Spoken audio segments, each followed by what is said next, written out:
You know that kid in class who everyone ignores? The one sitting in the back corner, struggling with the most basic techniques while everyone else is already flying on swords and summoning fire?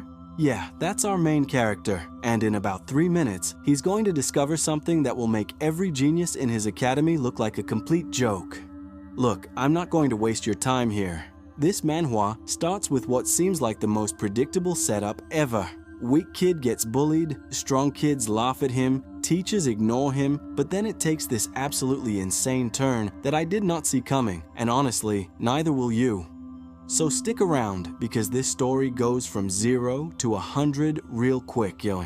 And by the end, you'll understand why this weak student becomes something that even the gods themselves start to fear. Let me set the stage for you. We're in the Heavenly Star Academy, which is basically this massive cultivation school where kids from all over the continent come to learn how to harness spiritual energy, master martial arts, and eventually become powerful enough to split mountains and cross oceans. Sounds epic, right? Well, not for our boy Jin Woo. Jin Woo is 17 years old and he's been at this academy for 3 years. 3 whole years. And in that time, he hasn't managed to advance past the first level of cultivation, not even once. To put this in perspective, most students break through to the second level within their first month. The talented ones do it in a week. Jin Woo, 3 years and counting. Every morning starts the same way for him. He wakes up in the smallest room in the outer disciple dormitory, this tiny space that's barely bigger than a closet. The other outer disciples at least get proper rooms, but Jin Woo, they stuck him in what used to be a storage room. And honestly, even the servants at the academy get treated better than he does. He gets dressed in his faded, grey outer disciple robes. Everyone else's robes are crisp and clean, but his have been washed so many times they've lost most of their color. There's a tear near the left shoulder that he sewed up himself because he doesn't have money for new ones. His family back in the village sent him here with everything they had, selling their small farm to pay for his admission fee. They believed in him. They thought their son would become a great cultivator and bring honor to their family name. That belief feels like a weight on Jin Woo's shoulders every single day. He heads to the training grounds for morning practice. The Heavenly Star Academy has these massive outdoor areas where disciples practice their techniques. There are training dummies made from special wood that can withstand powerful attacks, weapon racks filled with practice swords and spears, and marked circles where students spar against each other. Jin Woo goes to his usual spot in the far corner. Nobody bothers him here because nobody wants to be associated with the academy's biggest failure. He starts his morning routine, trying to circulate his spiritual energy through his meridians. This is the most basic cultivation technique, something that even children can do. But for Jin Woo, it feels like trying to push water through a blocked pipe. The energy moves so slowly, so painfully, that after an hour of practice, he's exhausted and has barely made any progress. Around him, other students are doing incredible things. There's Min Ho, this cocky guy with slicked back hair who's already at the 5th level of cultivation. He's practicing his flame palm technique, and every punch he throws creates a burst of fire in the air. The heat from his attacks can be felt from 30 feet away. Then there's Su Yeon, the top female disciple, who's moving through her sword forms with such grace and speed that her blade looks like a silver blur. She's at the 6th level, and rumors say she'll break through to the 7th level before the year ends. If she does that, she'll be promoted to inner disciple status and get access to even better resources and techniques. And here's Jin Woo, struggling to complete one circulation of energy through his body. Still trying, huh? Jin Woo looks up to see 3 guys walking toward him. The one who spoke is Dae Young, a 4th level cultivator with a mean streak. His 2 friends flank him on either side, all 3 of them wearing matching smirks. Jin Woo tries to ignore them and goes back to his practice, but Dae Jung isn't having it. He walks right up and shoves Jin Woo's shoulder, breaking his concentration. I asked you a question, failure. You still wasting everyone's time here? I'm just practicing, Jin Woo says quietly. He's learned that fighting back only makes things worse. Practicing? Dae Jung laughs and his friends join in. You've been practicing for 3 years and you're still useless. My little sister started cultivation 6 months ago, and she's already stronger than you. A 6-year-old girl is stronger than you. How does that feel? It feels terrible, but Jin Woo doesn't say anything. He just clenches his fists and stares at the ground. You know what your problem is? Dae-jung continues, leaning in close. You don't have any talent. 0. You're taking up space that could go to someone who actually deserves to be here. Why don't you just quit and go back to whatever poor village you crawled out of?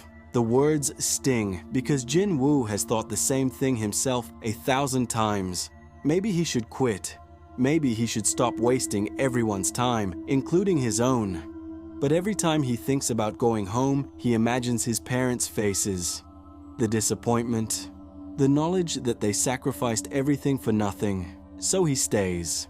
And he endures. Dae-jung and his friends eventually get bored and leave, but not before Dae-jung accidentally kicks over Jin Woo's water container, spilling it across the ground. Jin Woo watches the water soak into the dirt and just sighs. This is his life now. The rest of the morning continues like this. He practices, makes minimal progress, and gets mocked by passing students. Even some of the newer disciples, kids who've only been at the academy for a few months, look down on him. When you're at the absolute bottom, everyone gets to feel superior to you. Lunchtime comes and Jin Woo heads to the dining hall. The Heavenly Star Academy has a massive cafeteria where disciples eat their meals. There's a clear hierarchy in the seating arrangement. Inner disciples sit at the front, close to where the best food is served. Core disciples, the elite students who are personal students of the masters, have their own private section. Outer disciples fill up the middle area. And Jin Woo? He sits alone at a table in the very back, near the kitchen doors, where it's noisy and smells like old cooking oil. He eats his rice and vegetables in silence, watching the other students laugh and talk with their friends. He used to try to make friends when he first arrived, but after 3 years of being the weakest link, everyone either avoids him or treats him like he's invisible. Laugh as they walk away. Jin Woo knows they're laughing about him. Everyone always is. After lunch, there's a mandatory lecture on cultivation theory. The class is held in one of the academy's large halls, with rows of seats facing a stage where Instructor Guan stands with his hands behind his back. Instructor Guan is a 7th level cultivator with gray hair tied back in a top knot. There's this one moment where a group of first-year outer disciples walk past his table. They're probably around 14 years old, new to the academy, still excited about everything. One of them glances at Jin Woo and then quickly looks away, like he's afraid that weakness might be contagious. The kid's friend whispers something, and they both add a stern expression that never seems to change. Today we will discuss the importance of a strong foundation in cultivation. Instructor Guan begins. His voice echoes through the hall. Many students make the mistake of rushing through the early levels, eager to reach higher realms. But without a solid foundation, your cultivation will have cracks. You may advance quickly in the beginning, but you will hit a wall that you cannot overcome. Jin Woo listens carefully, taking notes. He's read every book in the Academy's outer library, attended every lecture, practiced every technique. If knowledge alone could make someone strong, he'd be the most powerful student here. But cultivation requires more than just knowledge. It requires talent, natural ability, something that Jin Woo apparently doesn't have. The first 3 levels of cultivation are about building your core. Instructor Guan continues, you must fill your dantian with spiritual energy until it becomes a solid foundation. Only then can you safely advance to the 4th level and begin condensing that energy into something more powerful. Jin Woo has heard this lecture a dozen times. He knows the theory perfectly. His problem is that his dantian, the energy center in his lower abdomen, seems to have a leak or something. No matter how much spiritual energy he tries to gather, most of it just dissipates. It's like trying to fill a bucket that has a hole in the bottom. The lecture ends and students file out of the hall. Jin Woo waits until most of them have left before he stands up. He's learned to avoid the rush because that's when accidents happen. Someone will bump into him too hard or stick out a foot to trip him or spill something on his robes. He makes his way to the library. If there's one place Jin Woo feels somewhat comfortable, it's here. The outer library is a 3-story building filled with cultivation manuals, technique scrolls, and historical records. Most students only come here when they need to look something up for class, but Jin Woo spends hours here every day. The librarian, Old Man Chen, is one of the few people at the academy who doesn't treat Jin Woo like garbage. He's a former outer elder who retired from active teaching and now manages the library. He's got white hair, wrinkled skin, and eyes that seem to see right through you. "Back again, young Jin?" Old Man Chen asks as Jin Woo enters. "Yes, Elder Chen. I'm looking for anything on alternative cultivation methods, something I might have missed." Old Man Chen shakes his head slowly. "Young man, you've read almost every book in this library, some of them twice. If there was a secret technique that could help you, you would have found it by now." "I know, but maybe I missed something. Maybe there's a method I haven't tried yet." The old man's expression softens. "Your determination is admirable, but sometimes we must accept our limitations. Not everyone is meant to be a cultivator. There's no shame in pursuing a different path." Jin Woo doesn't respond to that. He just bows respectfully and heads into the stacks. He's heard this same speech from several instructors over the years. They all think they're being kind, giving him permission to give up. But they don't understand. They can't understand what it means to have your family's entire future riding on your success. He wanders through the aisles, running his fingers along the spines of books he's already read. Basic cultivation for beginners, advanced meditation techniques, the theory of spiritual energy circulation. He studied them all, practiced everything they teach, and none of it has made a difference. Jin Woo is about to leave when something catches his eye. There's a section in the very back of the library, behind some shelves that hold damaged or outdated manuals. He's been back here before, but today he notices something different. There's a book on the floor, partially hidden behind a fallen stack of scrolls. It looks like it's been there for a while, covered in dust. Curious, Jin Woo picks it up. The cover is made of some kind of dark leather, worn and cracked with age. There's no title on the front, and when he opens it, the pages are yellowed and brittle. The writing inside is strange, done in an archaic style that's hard to read. Most of it doesn't even make sense at first glance, but there's something about this book that draws Jin Woo in. Maybe it's desperation, or maybe it's just curiosity, but he decides to check it out. Old Man Chen barely glances at it when Jin Woo brings it to the desk. "What's this one about?" Jin Woo asks. Old Man Chen squints at the book, then shrugs. "No idea. Looks ancient. Probably got mixed in with a donation from another sect decades ago. If you can make sense of it, you're welcome to keep it."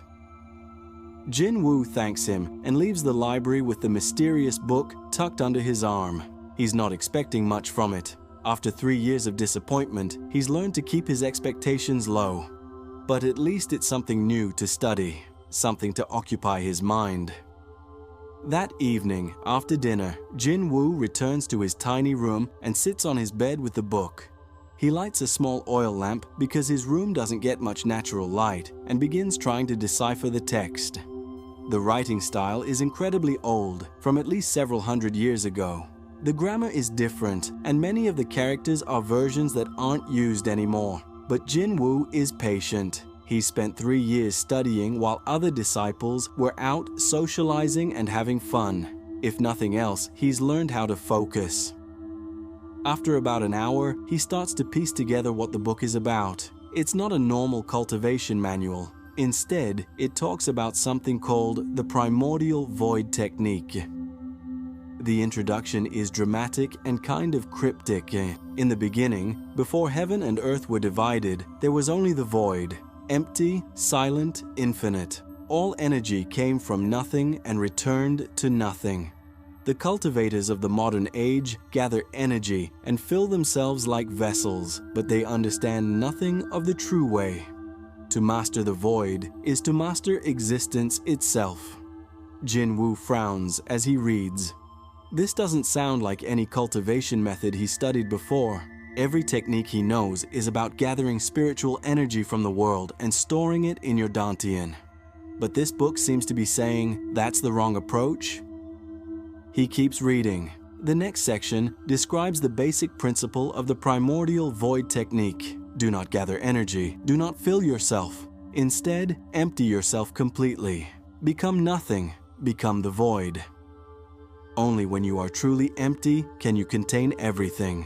This is completely backwards from everything Jin Woo has been taught. Every instructor, every manual, every technique focuses on accumulating spiritual energy. That's the foundation of cultivation. But this book is telling him to do the opposite? It sounds crazy. But then again, Jin Woo has spent 3 years doing things the normal way and gotten nowhere. Maybe crazy is exactly what he needs. The book contains specific instructions for meditation. Instead of trying to draw spiritual energy into his body, Jin Woo is supposed to expel all energy from his body. He's supposed to empty his dantian completely, empty his meridians, empty every part of himself until there's nothing left. Only then, according to the book, will the technique activate. Jin Woo is skeptical, but he's also desperate, and it's not like he has anything to lose at this point, so he decides to try it. He sits cross-legged on his bed and closes his eyes. Instead of circulating energy like he normally does during meditation, he focuses on releasing it. It's a weird sensation. He's so used to trying to hold on to every bit of spiritual energy he manages to gather, and now he's intentionally letting it all go. At first, nothing happens. His dantian feels just as weak and pathetic as always. But Jin Woo keeps going.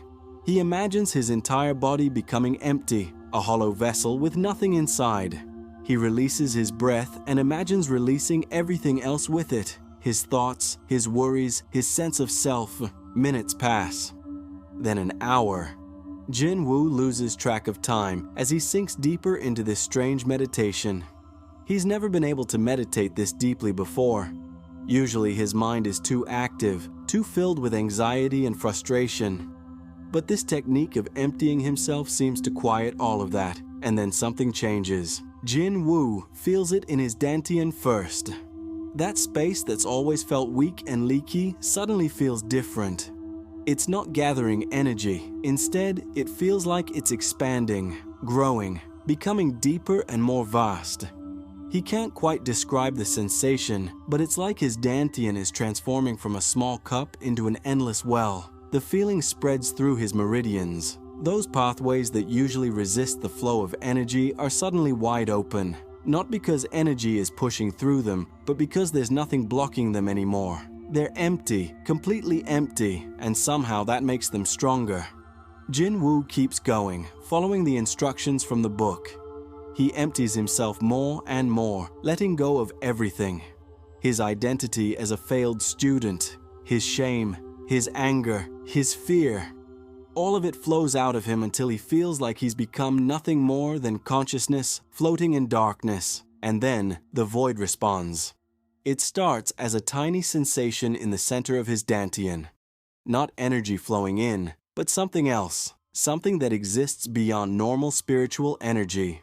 It's like the darkness itself becomes tangible, condensing into a single point inside him. That point begins to grow, slowly at first, then faster. Jin Woo's eyes snap open and he gasps. His body is surrounded by a faint black aura that seems to absorb the light from his oil lamp. The shadows in his room are darker, deeper, like they're being pulled toward him. He can feel power coursing through his meridians, but it's different from spiritual energy. It's cold, ancient, and vast beyond measure. The sensation fades after a few moments, and Jin Woo is left sitting on his bed, breathing hard and covered in sweat. He checks his dantian and almost can't believe what he feels. That pathetic, barely functional core he's had for 3 years is gone. In its place is something else entirely. An emptiness that somehow contains power. A void that feels infinite. He stands up on shaky legs and tries a basic technique, just a simple palm strike that any first-level cultivator can do. He's done this thousands of times, and it's never been impressive. His strikes usually generate barely any force at all. But when Jin Woo throws his palm forward now, the air itself ripples. The void energy flows through his arm and erupts from his palm in an invisible wave. The wave hits the wall of his room and the stone cracks. Spiderweb fractures spreading across the surface. Jin Woo stares at his hand in shock. What the hell just happened? He looks down at the ancient book, still open on his bed. This Primordial Void Technique is real. It actually works. And somehow, after 3 years of being the weakest student in the academy, Jin Woo has just accessed a power that might be beyond anything his instructors have ever seen. But he's smart enough to know that he needs to be careful. If he suddenly shows up tomorrow demonstrating power, people are going to ask questions. They're going to want to know how he did it, what technique he used. And Jin Woo has a feeling that if the wrong people find out about this book, it's going to get taken away from him. So he decides to hide his progress. He'll keep pretending to be weak while he studies this technique further and figures out exactly what he's dealing with. It's not going to be easy to keep up the act, especially now that he can feel real power flowing through his body for the first time. But Jin Woo has spent 3 years being invisible. He can do it a little longer. The next morning starts the same as always. Jin Woo gets up, puts on his faded robes, and heads to the training grounds. But everything feels different now.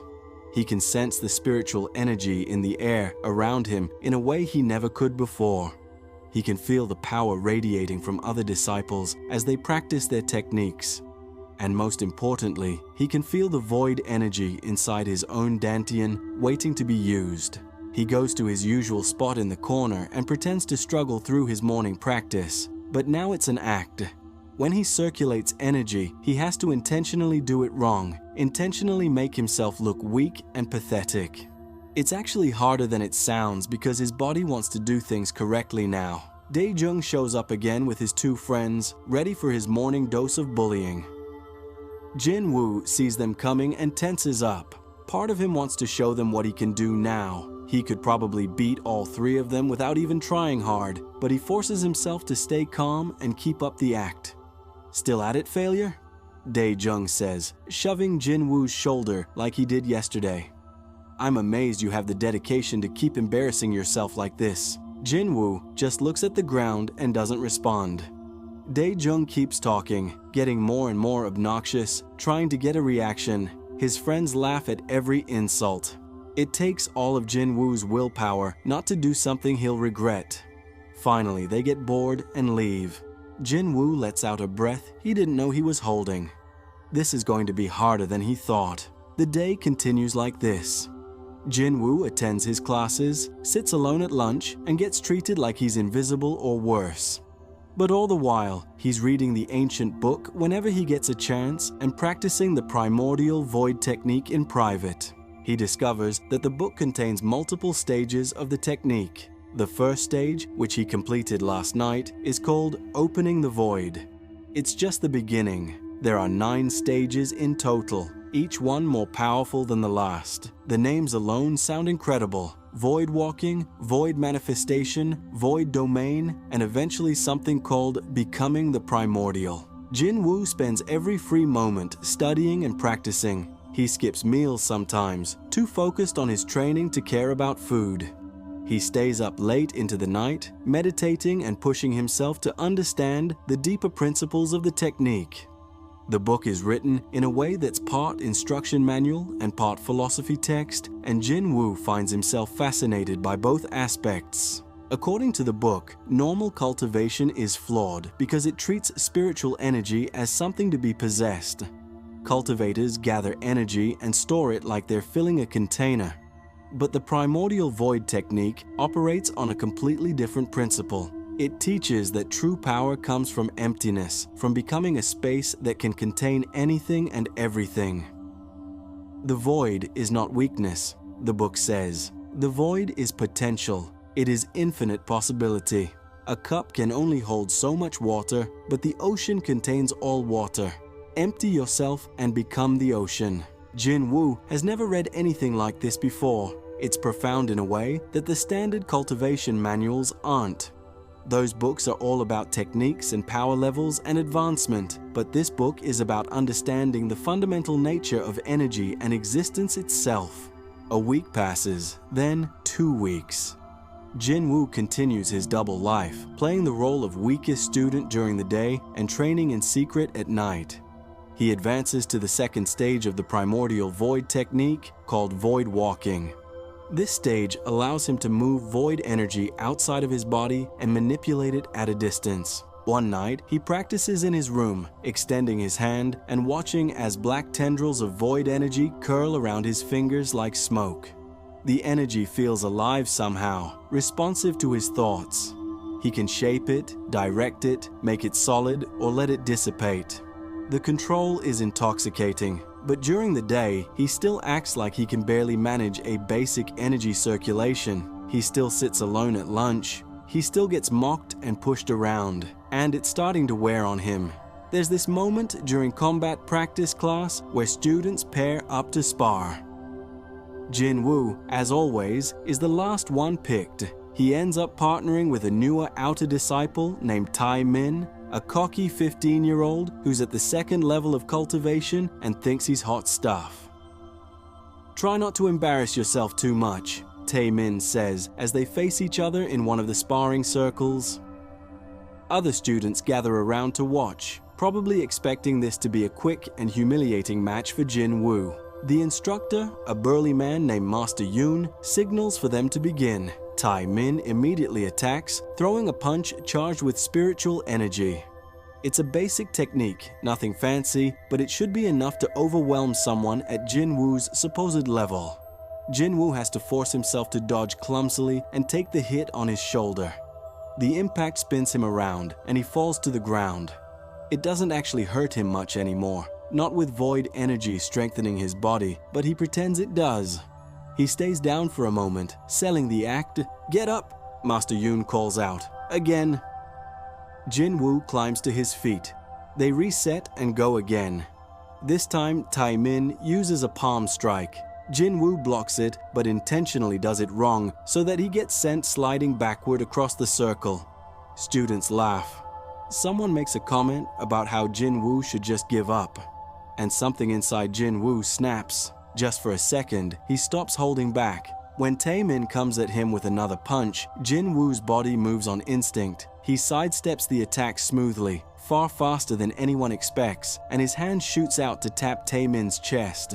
It's barely any force at all, just a light touch, but there's a tiny bit of void energy in it. Tai Min stumbles backward, a confused look on his face. He clutches his chest where Jin Woo touched him. The energy didn't hurt him, but it definitely surprised him. For a moment, everyone is quiet, processing what they just saw. Then, Master Yoon clears his throat. "Lucky dodge, continue." Jin Woo realizes his mistake immediately. He just showed too much.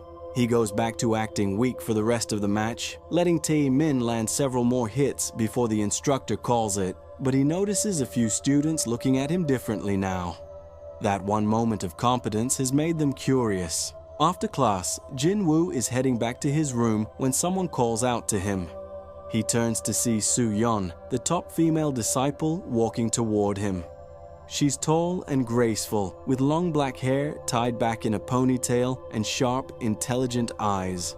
This is the first time she's ever directly addressed him. "Jin Woo, right?" she says. "Yes." Jin Woo is immediately on guard. Why would someone like her be talking to him? "That move you did during the spar, where did you learn it?" "What move?" "Don't play dumb. That sidestep. For just a moment, you moved like a much higher level cultivator. How did you do that?" Jin Woo's mind races. "I don't know what you're talking about. I just got lucky." Soo Yeon studies him for a long moment, her eyes narrowing slightly. Then she shrugs. "Maybe, or maybe you're hiding something. Either way, be careful. If people think you've been sandbagging all this time, they're going to wonder why, and some of them won't be as polite about their curiosity as I'm being." She walks away before Jin Woo can respond. He stands there, heart pounding, realizing that his cover is starting to crack.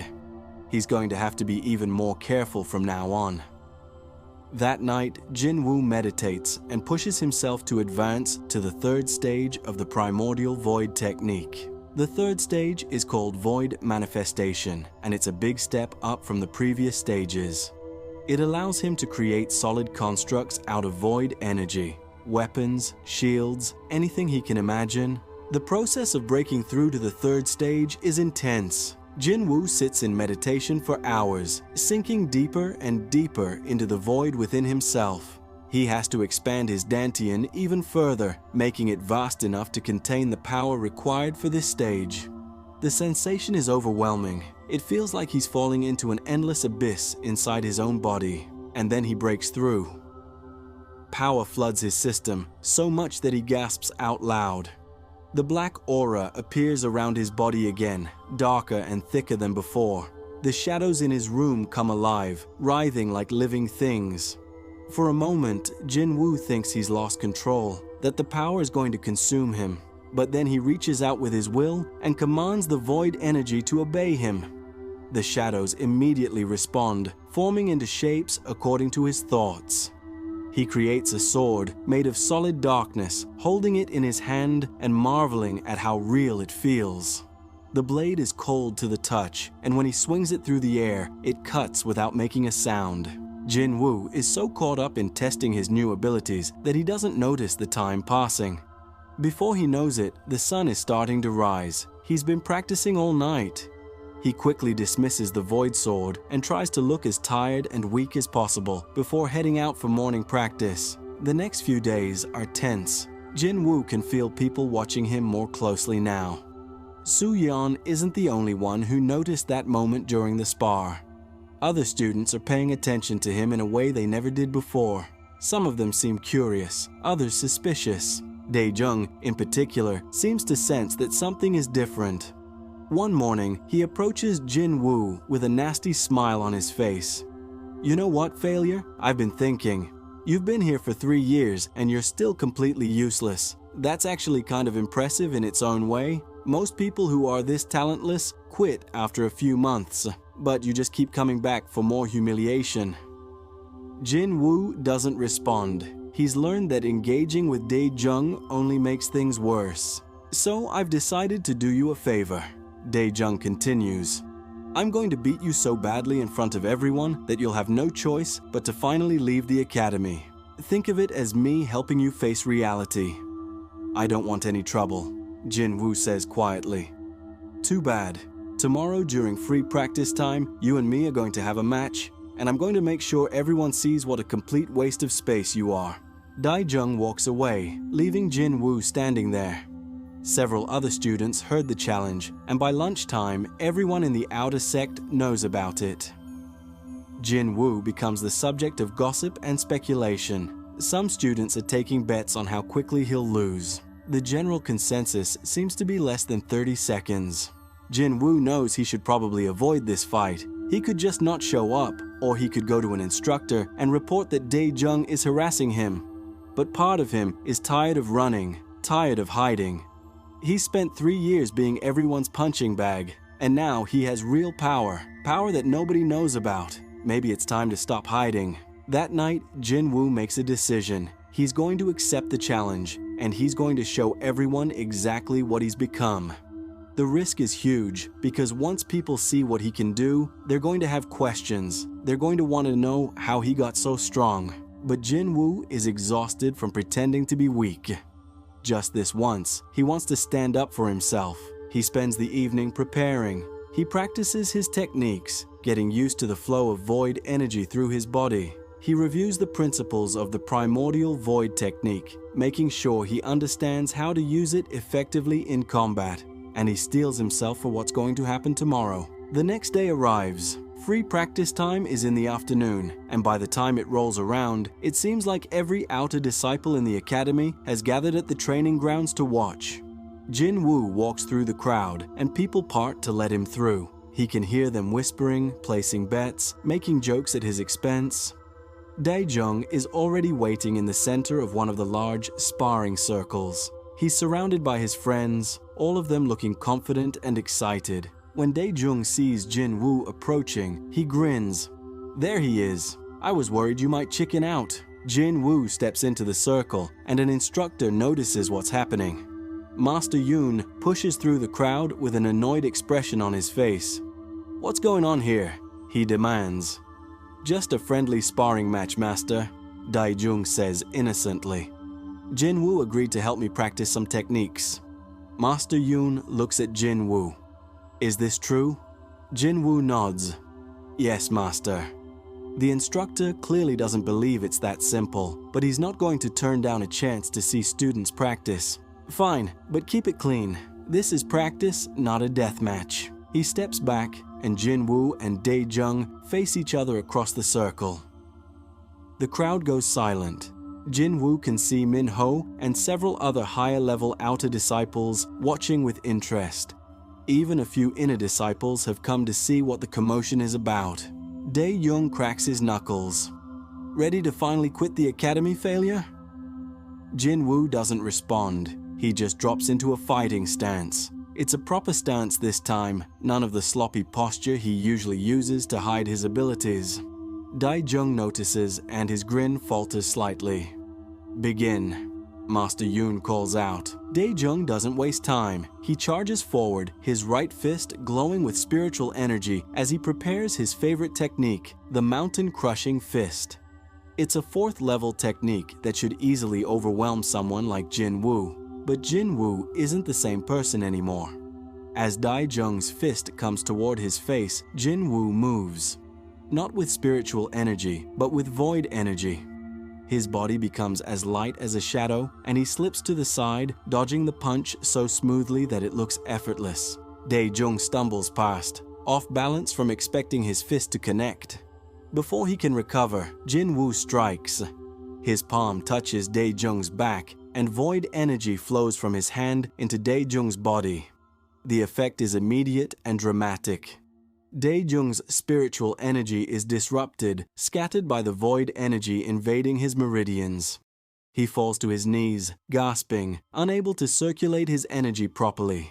His entire cultivation feels like it's shut down temporarily. The crowd goes completely silent. Everyone is staring in shock at what just happened. The weakest student in the academy just brought down a 4th level cultivator with a single touch. Master Yoon's eyes are wide. What technique was that? Jin Woo looks at his hand, then at Dae-jung, who's still on his knees trying to recover. "I don't know what to call it, Master. Just something I've been working on." That's a lie, obviously, but Jin Woo isn't about to reveal the truth about the Primordial Void Technique in front of hundreds of people. He offers his hand to help Dae-jung up, but Dae-jung slaps it away and staggers to his feet on his own. His face is red with embarrassment and rage. "You got lucky," Dae-jung spits out, though his voice is shaky. "I wasn't ready. Let's go again." Master Yoon steps forward. "No, the match is over. Jin Woo won fairly." He looks at Jin Woo with an expression that's hard to read. It's somewhere between surprise and suspicion. "Come see me in my office after practice. We need to talk about your progress." Jin Woo nods, his stomach sinking. This is exactly what he was afraid of. Now people are going to start asking questions, and he doesn't have good answers prepared, but it's too late to take it back now. He's shown his hand, and there's no going back. The crowd slowly disperses, everyone talking excitedly about what they just witnessed. Jin Woo can hear fragments of their conversations. Some people think he must have been hiding his abilities all along. Others think he found some kind of forbidden technique. A few are convinced it was just a fluke, and Dae-jung slipped up somehow. Soo-yeon approaches him as he's leaving the training grounds. Her expression is unreadable. "I knew you were hiding something," she says, "but I didn't expect this. What level are you really at?" Jin Woo hesitates. The truth is, he doesn't really know. The Primordial Void Technique doesn't work like normal cultivation. He doesn't have a clear level in the traditional sense. His power is different, operating on completely different principles. "I'm not sure," he says honestly. "It's complicated." Soo-yeon studies him for a moment, then nods. "Well, be careful. You just made yourself interesting, and trust me, that's not always a good thing around here. There are people who don't like it when the established order gets disrupted." She walks away, leaving Jin Woo to think about her words. She's right, of course. For 3 years, everyone knew their place. Jin Woo was at the bottom, guys like Dai Jung were in the middle, and people like Soo Yeon and Min Ho were at the top. But now Jin Woo has shaken things up, and not everyone is going to be happy about that. He makes his way to Master Yoon's office, a small room attached to one of the training halls. He knocks on the door and hears a gruff voice tell him to enter. Inside, Master Yoon is sitting behind a desk covered in papers and scrolls. The instructor gestures for Jin Woo to sit. "So," Master Yoon begins, leaning back in his chair. "Want to tell me what that was about? You've been at this academy for 3 years, barely able to complete a basic circulation, and suddenly you're taking down 4th level cultivators with techniques I've never seen before." Jin Woo chooses his words carefully. "I found a new training method. It's been helping me make progress." "What kind of training method?" "An old cultivation manual. I found it in the library." Master Yoon's eyes narrow. "Which manual? What's it called?" "It didn't have a title, just an old book with worn pages. Elder Chen at the library said I could keep it since nobody knew what it was." The instructor drums his fingers on his desk, thinking. "And this manual taught you that technique you used on Dai Young, the one that disrupted his cultivation?" "Yes, master." "Show me the book." Jin Woo's heart sinks. This is what he was afraid of. If he shows Master Yoon the book, the instructor is probably going to confiscate it. Or worse, he's going to show it to the elders and they're going to take it away to study it themselves. Jin Woo will lose the one thing that's finally given him a chance to succeed. "I left it in my room," Jin Woo says, buying time. "Then go get it and bring it back here. I need to verify that what you're practicing is safe. Some ancient techniques have dangerous side effects or hidden costs." Jin Woo bows and leaves the office, his mind racing. He can't let them take the book. It's too important, but he also can't just refuse to hand it over without looking even more suspicious. He needs a plan. He walks back to his room, and as he's passing through one of the less crowded areas of the outer sect compound, someone grabs his arm and pulls him into an alley between 2 buildings. Jin Woo spins around, ready to defend himself, but relaxes slightly when he sees it's just another outer disciple, a girl named Hana who he's seen around but never really talked to. "Sorry to ambush you," Hana says quickly, "but I needed to talk to you privately. That technique you used on Dai Jung, where did you really learn it?" "Why do you care?" "Because I recognize it, sort of. My grandmother used to tell me stories about an ancient cultivation method from before the sects were established. She said it was called the Primordial Void Technique, and that it was lost hundreds of years ago. The way you moved, the black energy around your hand, it matches her descriptions." Jin Woo's blood runs cold. How does she know about the technique? "I don't know what you're talking about." "Don't lie. I'm not trying to steal your technique or get you in trouble. I'm trying to warn you. If what you're using really is the Primordial Void Technique, then you need to be very careful who finds out about it." "Why?" Hana glances around to make sure nobody is listening. "Because according to my grandmother's stories, that technique was banned by the 5 great sects. They declared it heretical and hunted down everyone who practiced it. The official story is that the technique was too dangerous, that it corrupted practitioners and turned them into monsters. But my grandmother believed the real reason was that the great sects were afraid of it. The Primordial Void Technique was more powerful than anything they had, and they couldn't stand the thought of someone outside their control wielding that kind of power." Jin Woo feels like the ground has dropped out from under him. Banned? Heretical? The book never mentioned any of this, but then again, the book is ancient. Whoever wrote it probably lived before the technique was banned. "If the sects find out you're practicing it," Hana continues, "they're going to come after you. And I mean the real sects, not just this academy. The Heavenly Star Academy is just a training ground. The actual Heavenly Star sect has elders at the 9th level and beyond. If they decide you're a threat, you won't stand a chance." "What am I supposed to do?" "Hide it. Don't use it in public anymore. Keep pretending to be weak, or at least pretend you're using normal techniques. And whatever you do, don't let the instructors see that book." Jin Woo nods slowly, absorbing this information. "Why are you helping me?" Hana shrugs. My grandmother was persecuted by the sects for knowing too much about forbidden techniques. She died before I was born, but my mother told me stories. I guess I have a soft spot for people who get targeted by the establishment for being different. Just be careful, okay? She slips away, leaving Jin Woo standing in the alley, his head spinning. Everything has suddenly become much more complicated. He can't give the book to Master Yoon, that's for sure. But he also can't just refuse without consequences. An idea comes to him. It's risky, but it might work. He hurries back to his room and grabs the ancient book. Then he finds a different book, one of the common cultivation manuals from the library that he borrowed weeks ago and forgot to return.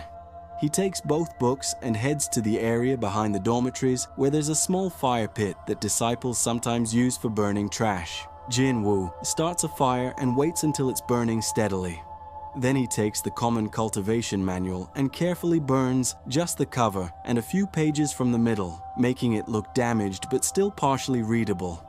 He lets the fire die down and rescues the damaged book, carefully wrapping it in cloth.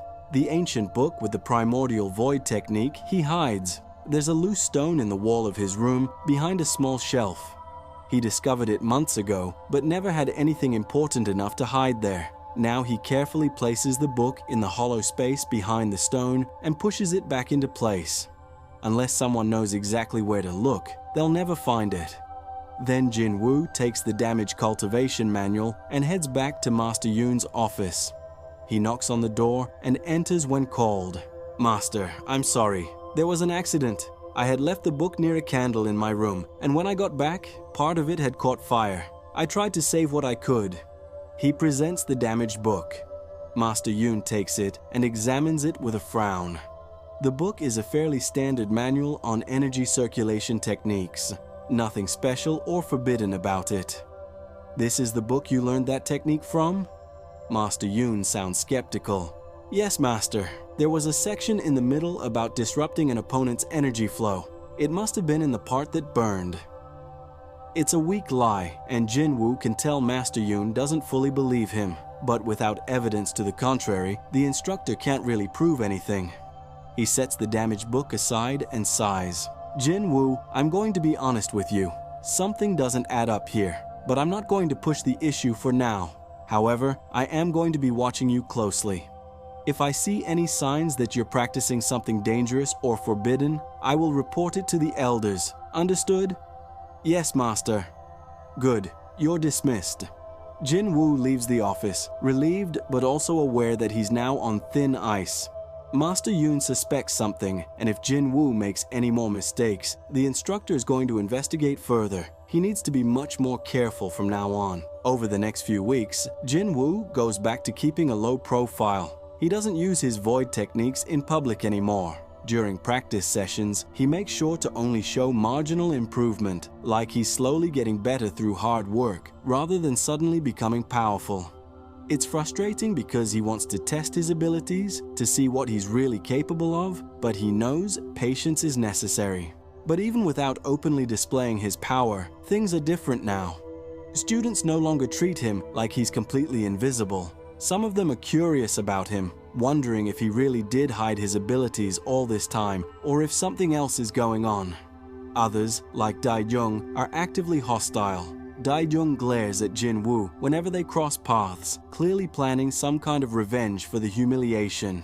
Jin Woo continues studying the Primordial Void Technique in secret. He advances to the 4th stage, called Void Sense. This stage enhances his perception dramatically, allowing him to sense energy and movement in the area around him. With Void Sense active, he can detect people approaching from hundreds of feet away. He can sense when someone is about to attack, even before they move. It's like having a 6th sense that makes him aware of everything in his vicinity. The 5th stage is Void Step, a movement technique that lets him travel through shadows. Not literally teleporting, but moving so fast and smoothly that it looks like he's flowing from one shadow to another. When Jin Woo practices this in his room late at night, he finds he can cross the entire space in an instant, appearing in different corners without seeming to cross the distance between them. Each new stage makes Jin Woo more powerful, but also makes him more aware of how dangerous this technique could be if misused. The book includes warnings about losing yourself in the void, about becoming so empty that you forget what it means to be human. Jin Woo takes these warnings seriously, always making sure to ground himself, to remember who he is and why he's doing this. 2 months after the incident with Dae-jung, the Academy announces a major event. Once a year, the Heavenly Star Academy holds something called the Ascension Tournament. It's a competition where outer disciples can compete for the chance to become inner disciples. The top 10 finishers in the tournament get promoted, which means access to better resources, better training, and direct instruction from the sect elders. For someone like Jin Woo, this tournament represents everything. If he can place in the top 10, his entire situation changes. He'll finally have the resources and recognition he needs. His parents will see that their sacrifice wasn't in vain, and he'll prove to everyone who mocked him that he's not a failure. But there's a problem. The tournament is public. Hundreds of people watch, including elders from the main sect. If Jin Woo uses his void techniques, someone is bound to recognize them for what they are. And if the techniques really are forbidden, like Hana said, then using them openly could get him kicked out of the academy or worse. Jin Woo spends several days agonizing over this decision. Should he enter the tournament and risk exposure, or should he stay hidden and miss this opportunity? He discusses it with nobody because there's nobody he can trust with this information. He's completely alone in making this choice. Finally, he decides to enter. He's tired of hiding, tired of being afraid. And more than that, he realizes that if he doesn't take risks, he'll never actually accomplish anything. The Primordial Void Technique gave him power, but what's the point of having power if he's too scared to use it? The day of the tournament arrives. The entire outer sect, over 300 disciples, gathers at the main arena. This is a huge circular space with elevated seating all around and a large fighting platform in the center. The stands are packed with students and instructors. Up in the highest seats, Jin Woo can see several figures in elaborate robes. Those must be the visiting elders from the main sect.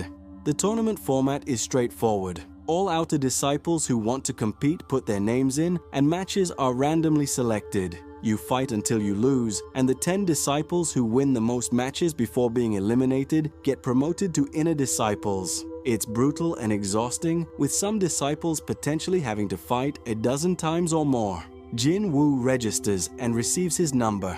Then he sits in the waiting area with the other competitors, trying to stay calm. He sees familiar faces all around. Min-ho is here, looking confident. Soo-yeon is here too, calm and focused. Dae-jung is glaring at Jin Woo from across the area, clearly hoping they'll get matched up so he can get his revenge. The tournament begins. A gray-haired elder, whose name Jin Woo doesn't know, acts as the announcer, calling out matches and declaring winners.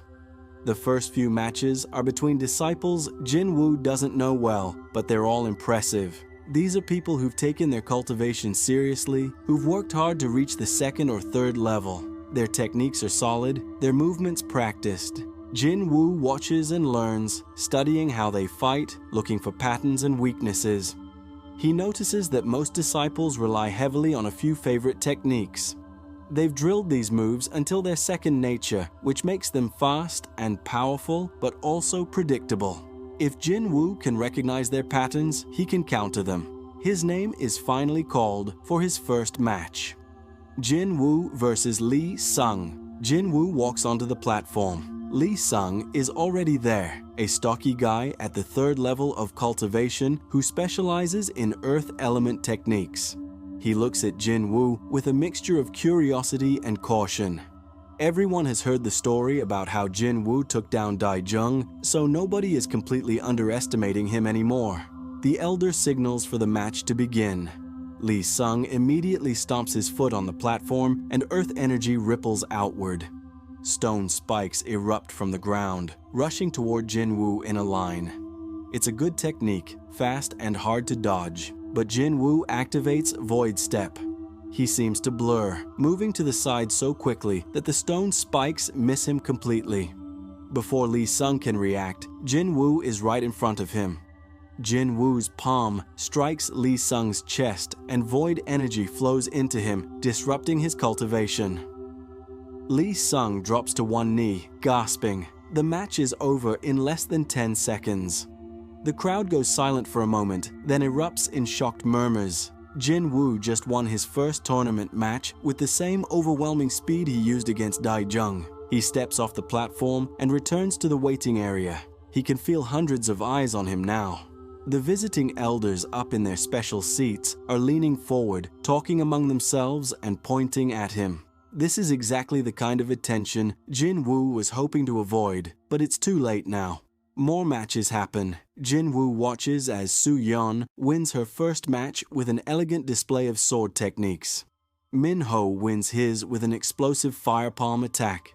Dai Jung wins his too, brutally overwhelming his opponent with raw power. Jin Woo's second match is called. This time, his opponent is a girl named Yuri, who fights at long range with wind techniques. She's smart, keeping her distance and pelting Jin Woo with razor-sharp wind blades. But Jin Woo has Void Sense active, allowing him to detect each attack before it arrives.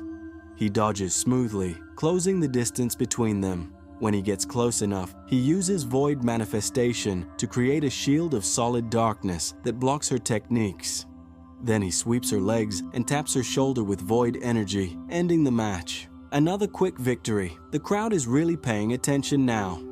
People are starting to realize that Jin Woo isn't just lucky. He's genuinely skilled, using techniques they've never seen before. The tournament continues through the afternoon. Jin Woo fights 6 matches in total, winning all of them without taking significant damage. Each victory is decisive and impressive. By the time the first day of the tournament ends, he's one of the favorites to make it into the top 10. But he's also attracted the wrong kind of attention. That evening, as Jin Woo is heading back to his room, he's intercepted by a man in black and gold robes, an inner disciple. The guy is tall and lean with cold eyes and a scar across his left cheek. "You're Jin Woo?" the inner disciple asks. "Yes." "I'm Kang Min, inner disciple of Elder Han. My master wants to speak with you. Come with me. It's not a request." Jin Woo follows Kang Min through the academy grounds, past areas he's never been allowed to enter before. They reach the inner sect compound, where the buildings are larger and more luxurious. Kang Min leads him to a private meditation hall and gestures for him to enter. Inside, sitting on a cushion in the center of an empty room, is an old man with a long white beard.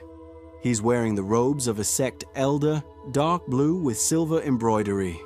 His eyes are closed, but Jin Woo can feel the immense power radiating from him. This man is at least at the 8th level, maybe higher. "Approach," the elder says without opening his eyes. Jin Woo walks forward and bows respectfully. This disciple greets Elder Han. "I've been watching your matches today with great interest. Your techniques are unusual, not like anything taught at this academy. Where did you learn them?" Jin Woo gives the same lie he told Master Yoon. "From an old cultivation manual I found in the library." "What was the name of this manual?" "It didn't have a name, Elder. Just a very old book with damaged pages." Elder Han finally opens his eyes. They're sharp and penetrating, like he can see right through Jin Woo's lies. "Show me the technique. Use it on me." Jin Woo hesitates. Using his void energy on a sect elder could be incredibly dangerous. If Elder Han recognizes it as the forbidden Primordial Void Technique, Jin Woo is finished. But he can't refuse a direct order from an elder either. So Jin Woo slowly extends his hand, gathering void energy into his palm. The black aura appears, darker shadows coalescing around his fingers. He can see Elder Han watching intently, studying every detail. Before Jin Woo can strike, Elder Han speaks. "Stop. I've seen enough." Jin Woo immediately dismisses the energy and steps back. His heart is pounding. Did the elder recognize it? Elder Han is quiet for a long moment, his expression thoughtful. Finally, he speaks. "That technique you're using, it's dangerous. Not in the way you might think, but dangerous nonetheless. The path you're walking leads to places that most cultivators fear to tread. You would be wise to abandon it and learn conventional methods instead. I can't do that, Elder. This is the only method that's worked for me. Then you're a fool, but perhaps a brave fool. Elder Han waves his hand dismissively. Go. Continue in the tournament if you wish. But remember what I said. Some paths lead to power, but also to ruin. Jin Woo bows and leaves quickly, his mind reeling. Elder Han definitely knows something about the Primordial Void Technique. Maybe he doesn't know the exact name, but he recognized it as dangerous. The fact that he didn't immediately have Jin Woo arrested or expelled suggests that maybe he's not entirely hostile, or maybe he's just waiting to see what happens. The tournament continues the next day. Jin Woo keeps winning. His 7th match is against a tough opponent, a 3rd-level cultivator who manages to land a few hits before Jin Woo takes him down. His 8th match is harder still, against a 4th-level cultivator with excellent defensive techniques. But Jin Woo adapts, using Void Step to find openings and Void Manifestation to create weapons that bypass his opponent's defenses. By the end of the 2nd day, Jin Woo has won 9 matches. He's definitely going to place in the top 10 at this point. But the final matches are coming up, and this is where the real competition begins. The 3rd and final day of the tournament is for the top matches. The disciples who've won the most matches face each other to determine the final rankings. Jin Woo's first match of the day is against someone he's been hoping to avoid, Min Ho. Min Ho is the real deal. 5th level cultivation, multiple powerful techniques, and years of proper training. He walks onto the platform with supreme confidence, cracking his knuckles and grinning at Jin Woo. So the failure finally learned how to fight, Min Ho says. Good, it'll make beating you more satisfying. Jin Woo doesn't respond. He drops into his fighting stance and waits for the match to begin. The Elder announces the start, and Min Ho immediately attacks with his signature technique, the Blazing Phoenix Fist. His fist erupts with flames shaped like a bird, screeching as it flies toward Jin Woo. Jin Woo uses Void Step to dodge, but Min Ho anticipated this. He's already launching a follow-up attack, a spinning kick wreathed in fire. Jin Woo has to create a void shield to block it, and even then, the heat is intense. Min Ho is stronger than anyone Jin Woo has fought so far. They exchange blows for several minutes, far longer than any of Jin Woo's previous matches. Min Ho is skilled and experienced, and his fire techniques are powerful enough to actually threaten Jin Woo. But Jin Woo has something Min Ho doesn't. The Primordial Void Technique is designed to counter conventional cultivation.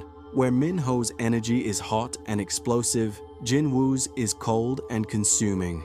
Every time their energies clash, the void energy eats away at Min Ho's flames. Slowly, Jin Woo gains the upper hand. He waits for Min Ho to overextend on a particularly powerful attack, then slips inside his guard. His palm strikes Min Ho's solar plexus, and void energy floods into his opponent's system. Min Ho's cultivation falters, his flames extinguishing as his spiritual energy is disrupted. The match is over. Jin Woo wins. The crowd erupts in shocked applause. Jin Woo just beat one of the strongest outer disciples in a direct confrontation. He's not just skilled anymore, he's powerful.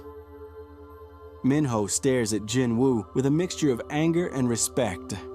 "What the hell are you?" he mutters before walking off the platform.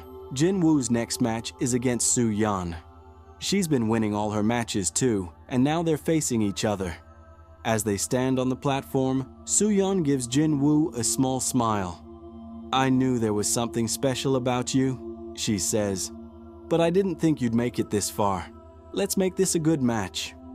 Jin Woo nods. Agreed. This fight is different from the one with Min Ho. Su Yan is incredibly fast, her sword techniques fluid and precise. She doesn't rely on overwhelming power like Min Ho did. Instead, she uses perfect form and timing, making every movement count. Jin Woo finds himself actually struggling to keep up. But as the fight continues, Jin Woo starts to understand her patterns. He uses Void Sense to predict her attacks half a second before they land, giving him just enough time to respond. He uses Void Step to create distance when he needs it and close in when he sees an opening. The match becomes a beautiful dance of attack and counterattack. The crowd is completely silent, mesmerized by the display of skill.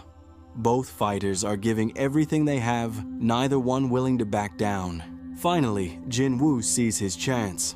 Soo-yeon commits to a powerful overhead slash, putting all her strength into it. It's fast and precise, but Jin Woo has been waiting for exactly this. He uses Void Manifestation to create a second palm, a construct made of pure void energy that appears behind Soo-yeon while she's focused on her attack. The void palm taps her back and she stumbles forward as her energy is disrupted. Jin Woo catches her blade with his own void construct and gently pushes it aside. The match is over. Jin Woo wins again. Soo-yeon looks at him with wide eyes, amazed by the technique he just used. "You created a second hand out of nothing," she says. "I've never seen anything like that."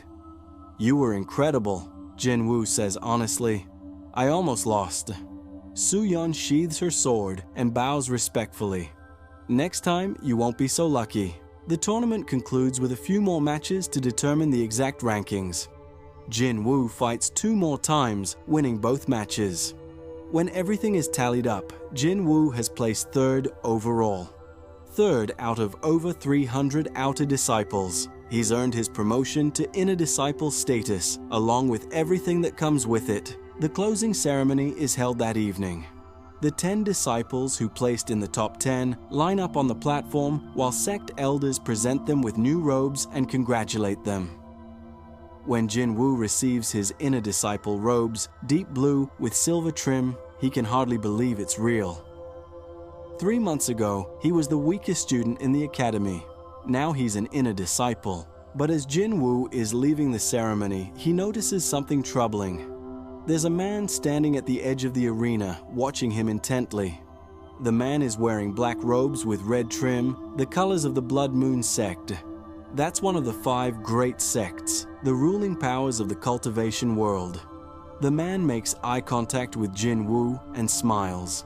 It's not a friendly smile, it's the smile of a predator who's just spotted interesting prey.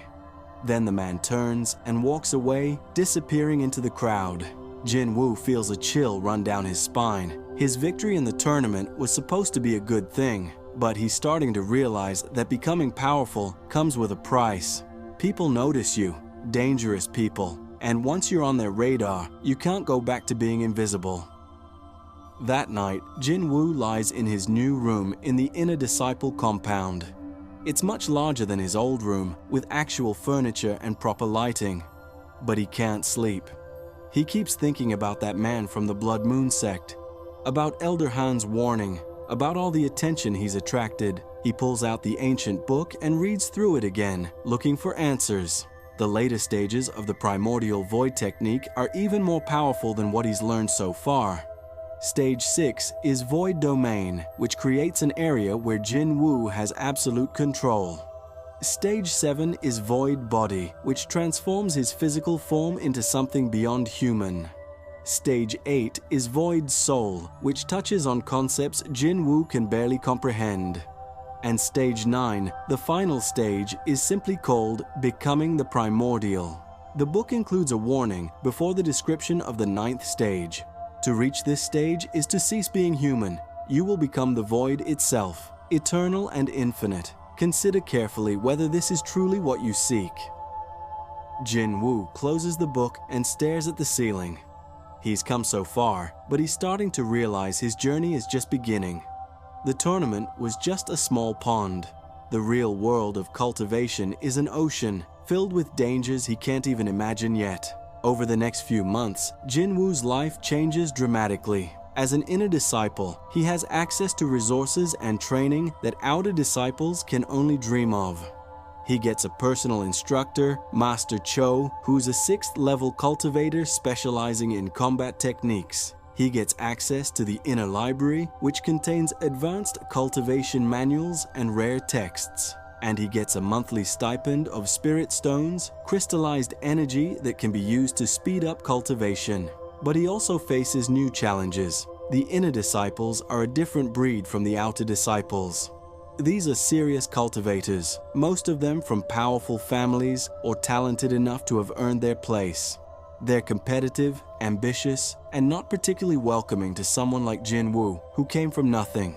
There's a clear hierarchy even among the inner disciples. At the top are people like Jae Sung, a 7th level cultivator from a noble family who's been groomed for greatness since birth. He has his own faction of followers and disciples who hang on his every word. Below him are various other inner disciples organized into loose groups based on power and influence. Jin Woo doesn't fit into any of these groups. He's an outsider, someone who rose from the very bottom through mysterious means. Some inner disciples are curious about him and try to befriend him.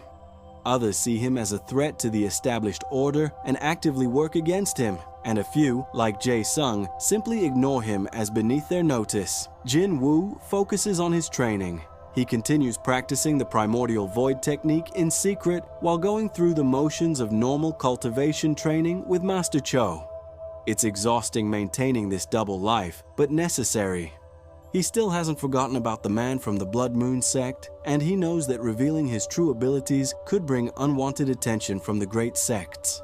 He advances to the 6th stage of the technique, Void Domain.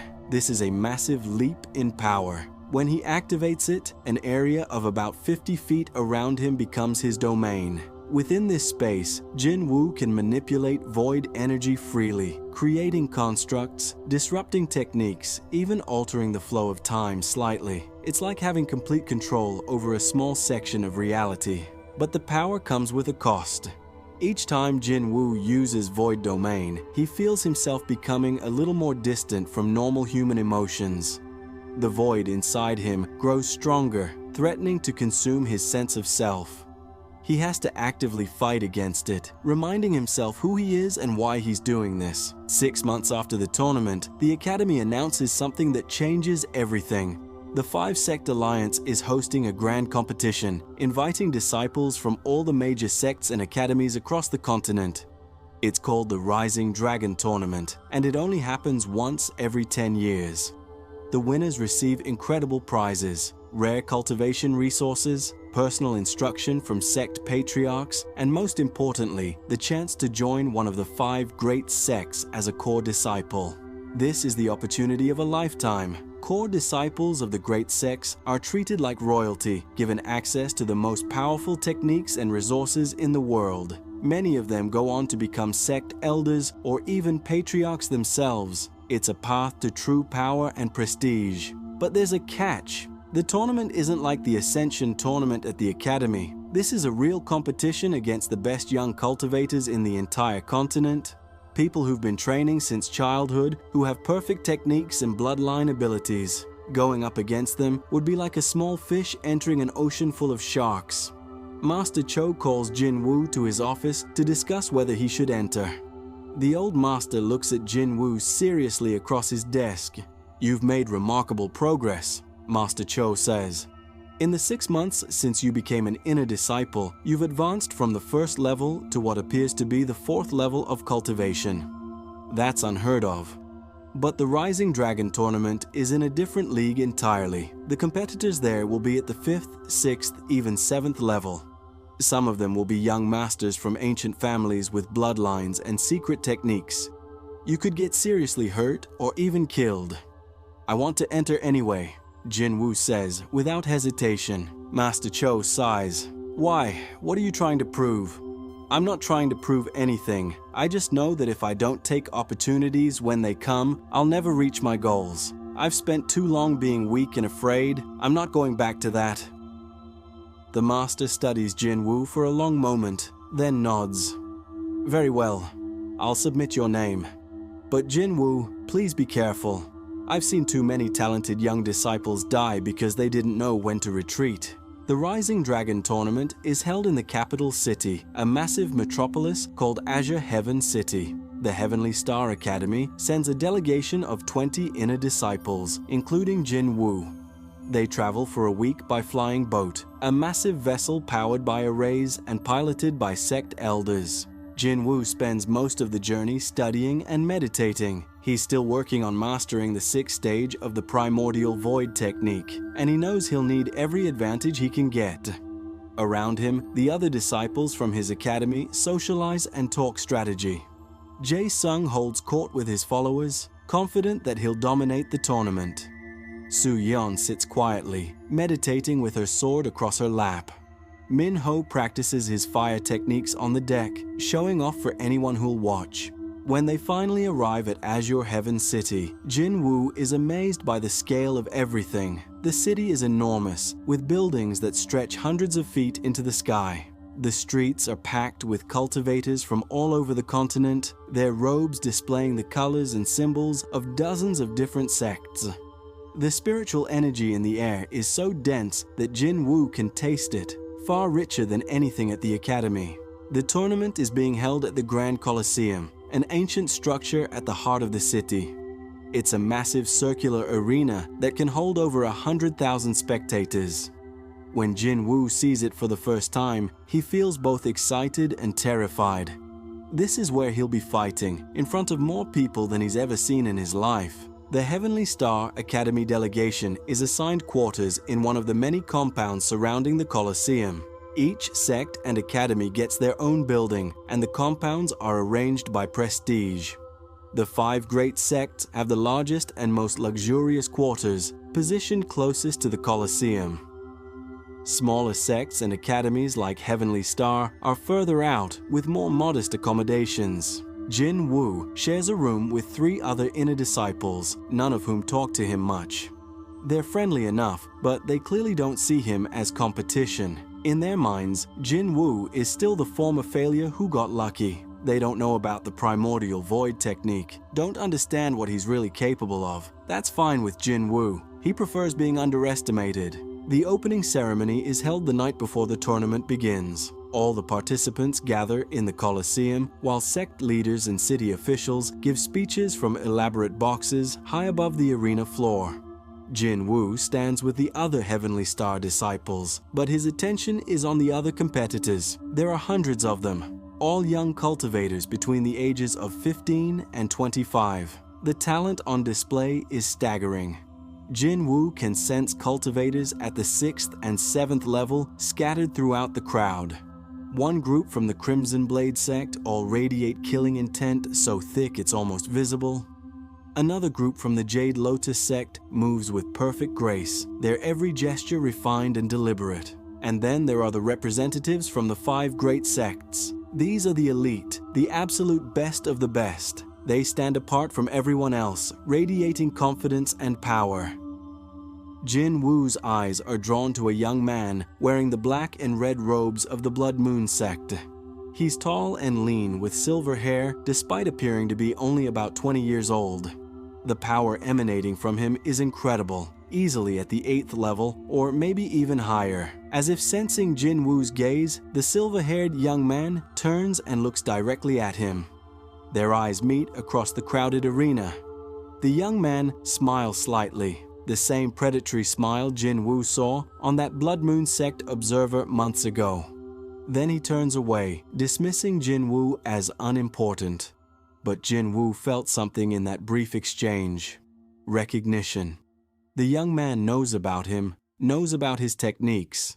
Jin Woo is certain of it. The Blood Moon sect has been watching him. The speeches end, and the participants are dismissed to rest before tomorrow's matches. Jin Woo returns to his quarters but can't sleep. He lies in bed, thinking about that silver-haired cultivator, about the challenges ahead, about how far he's come and how far he still has to go. Eventually, he gives up on sleep and goes outside. There's a small garden behind the compound, empty at this late hour. Jin Woo sits on a bench and pulls out the ancient book, reading by moonlight. Couldn't sleep either. Jin Woo quickly hides the book and turns to see Soo Yeon walking toward him. She's wearing simple training clothes, her hair loose around her shoulders. She sits on the bench next to him without asking permission. "I'm nervous," she admits. "I've been training my whole life for opportunities like this, but now that it's here, I'm scared I'm not good enough." Jin Woo understands that feeling completely. You're one of the strongest disciples from our academy. If anyone can do well here, it's you. Maybe, but I saw those cultivators from the Great Sects. They're on a completely different level. And that guy from the Blood Moon sect with the silver hair? I could barely stand being in the same arena as him. The pressure from his cultivation was suffocating. His name is Quan Shi, someone says from the shadows. Jin Woo and Soo-yeon both turn to see Hana, the girl who warned Jin Woo about the Primordial Void Technique months ago. She's also part of the Heavenly Star delegation, though Jin Woo hasn't talked to her much since that day in the alley. Hana walks over and sits on the grass in front of the bench. Quan Shi, the Blood Moon sect's rising star. He's 22 years old and already at the 8th level of cultivation. People say he's killed over 100 cultivators in duels and wars. He's also apparently obsessed with hunting down practitioners of forbidden techniques. Jin Woo's blood runs cold. Why are you telling us this? Hana looks at him meaningfully. Because I saw the way he looked at you during the ceremony. He's marked you as a target, Jin Woo. Whatever you're hiding, he knows about it, or at least suspects. And if you use your real techniques in this tournament, he's going to come after you. Soo-yeon looks between them, confused. What are you two talking about? What real techniques? Jin Woo and Hana exchange glances. Finally, Jin Woo sighs. Soo-yeon, there's something I need to tell you, but you have to promise to keep it secret. Over the next hour, Jin Woo explains everything. He tells them about finding the ancient book, about the Primordial Void Technique, about the warnings from Elder Han and the attention from the Blood Moon sect. So-yeon listens quietly, her expression growing more serious as the story unfolds. When Jin Woo finishes, Soo-yeon is quiet for a long moment. Then she says, "You're either incredibly brave or incredibly stupid, probably both. But I understand why you did it. And for what it's worth, I'm glad you found that technique. You deserve to be powerful after everything you've been through. The question is what to do now," Hana says. If Jin Woo uses the Primordial Void Technique openly in the tournament, Quan Shi will definitely recognize it. But if he doesn't use it, he'll lose to the stronger competitors. Either way, he's in danger. What if I could disguise it somehow? Jin Woo suggests. Make it look like a normal technique? It's worth trying, Soo-yeon says. But you'll need to be careful. The elders and sect masters watching the tournament are experienced. They might see through a disguise. They talk for another hour, planning strategies and discussing options. By the time they finally go to bed, Jin Woo feels slightly better. At least he's not facing this alone anymore. Having allies, even just 2 people who know his secret, makes a huge difference. The tournament begins the next morning. The format is similar to the Ascension tournament, but on a much larger scale. With hundreds of participants, the first several rounds are just about elimination. You fight until you lose, and only the strongest make it through to the later rounds. Jin Woo's first match is against a cultivator from a small sect he's never heard of. The guy is at the 4th level and uses lightning techniques. It's a tough fight because lightning is fast and unpredictable, but Jin Woo manages to win by using Void Sense to predict the attacks and Void Step to dodge. He tries to make it look like he's using conventional movement techniques, but he's not sure how successful he is. His second match is harder. His opponent is from the Crimson Blade sect, a 5th level cultivator with incredible sword skills. Jin Woo has to use Void Manifestation to create defensive constructs, and even then he barely wins. The Crimson Blade cultivator cuts through his Void shields like they're paper, and Jin Woo only manages to victory by disrupting the guy's energy at a critical moment. The matches continue over several days. Jin Woo keeps winning, but each victory is harder than the last.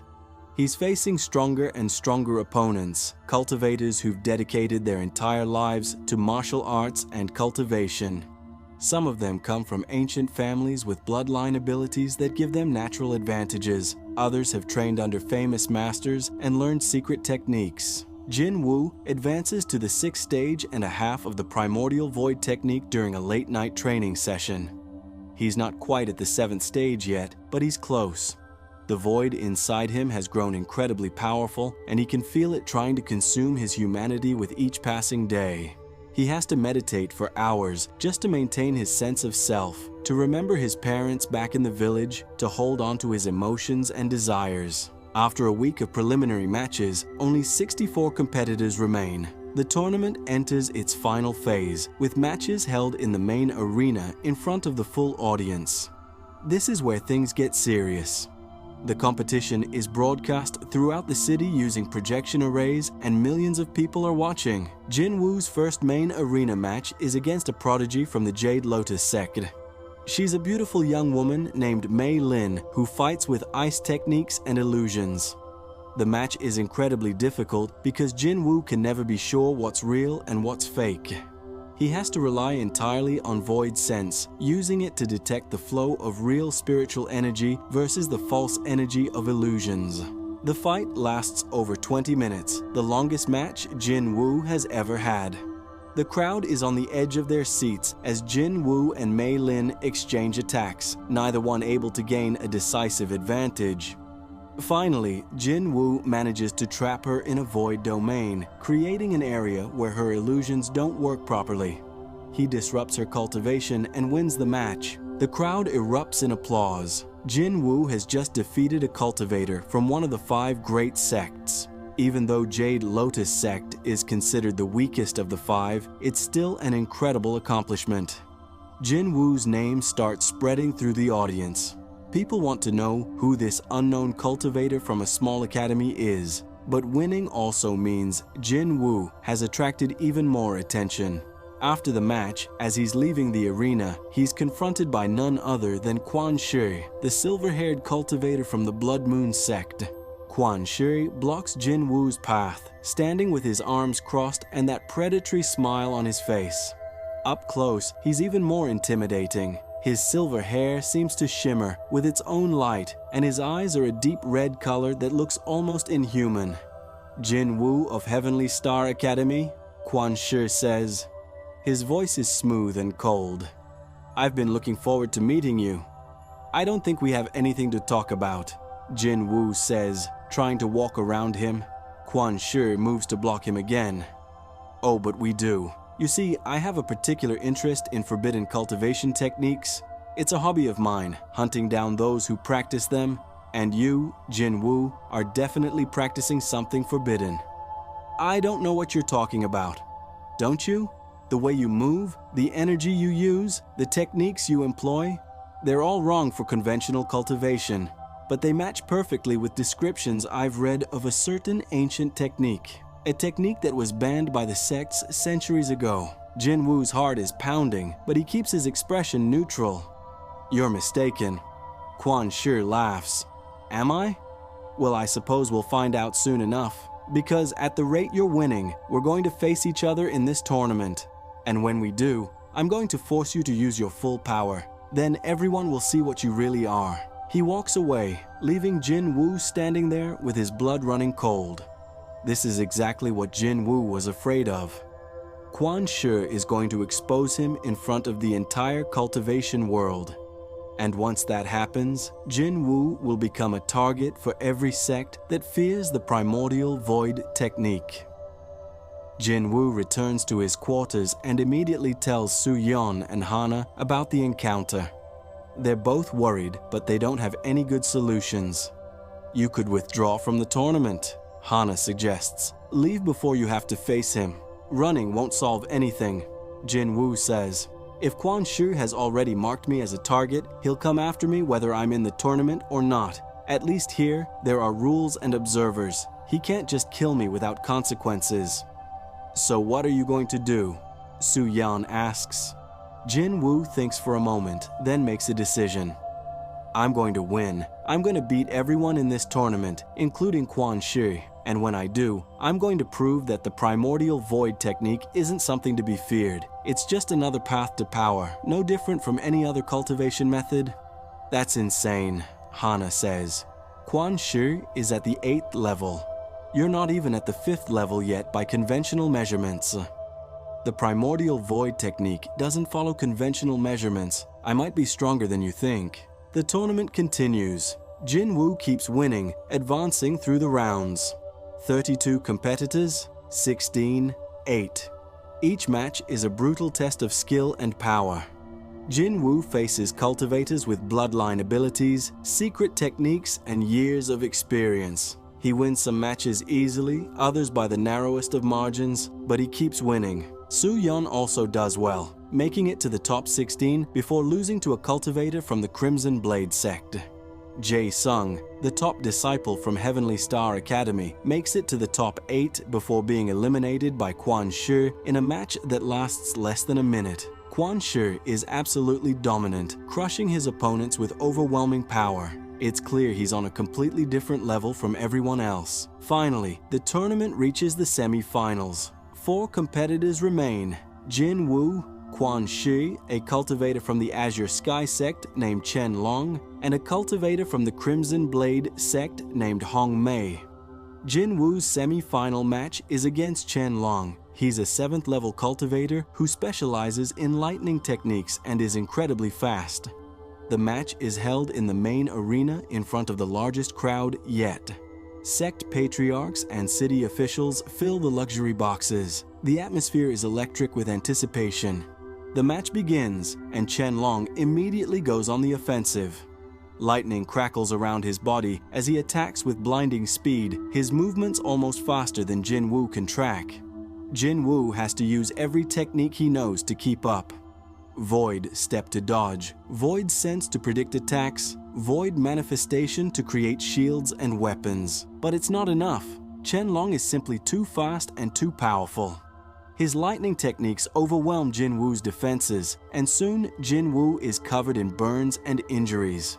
The crowd is roaring, sensing that this might be the end of Jin Woo's incredible run. Jin Woo knows he's losing. He can feel his body failing, his energy depleting. He has only one option left. He has to use the 7th stage of the Primordial Void Technique, Void Body. It's a transformation that will fundamentally change him, making him more void than human. The book warned that using this stage might be irreversible, that he might never be able to fully return to being human. But if he doesn't use it, he's going to lose. And losing means Kwon-shi wins the tournament, and Jin Woo never gets the chance to prove himself. Jin Woo makes his choice. He stops fighting and stands still in the center of the arena. Chen Long, thinking he's given up, charges in for a finishing blow. But before the attack can land, Jin Woo's body begins to change. Black energy erupts from every pore, surrounding him in a cocoon of darkness. The void energy inside his dantian spreads throughout his entire body, transforming his physical form. His flesh becomes shadow, his blood becomes darkness, his very existence becomes intertwined with the void itself. When the transformation completes, Jin Woo is no longer entirely human. His body looks mostly the same, but it's made of something else now.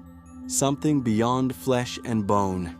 He is Void Body, the 7th stage of the Primordial Void Technique. Chen Long's lightning attack hits Jin Woo directly, but instead of injuring him, the lightning is absorbed into his void body and disappears. Jin Woo raises his hand and releases the absorbed energy back at Chen Long, but transformed. The lightning has become void lightning, black bolts of power that Chen Long can't defend against because they bypass normal spiritual defenses. Chen Long is hit by his own transformed attack and goes down hard. The match is over. Jin Woo wins. The arena goes absolutely silent. Everyone is staring at Jin Woo's transformed body, trying to understand what they just witnessed. Up in the luxury boxes, sect patriarchs are standing and arguing with each other, clearly debating whether what Jin Woo used was a forbidden technique. And then Kwon-shi starts laughing.